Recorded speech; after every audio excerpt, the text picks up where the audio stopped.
s'incorpora a l'atac Béjar, era lateral aquesta centrada, compte de la segona rematada i gol matiner del Granollers aproximadament al minut.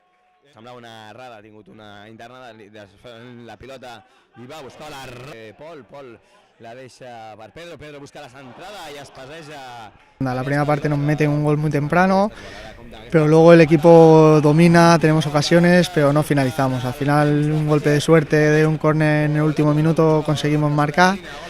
Y la segunda parte pues salimos un poquito, nos hemos metido atrás y ellos han apretado un poquito más, han tenido más oportunidades y han aprovechado las que han tenido.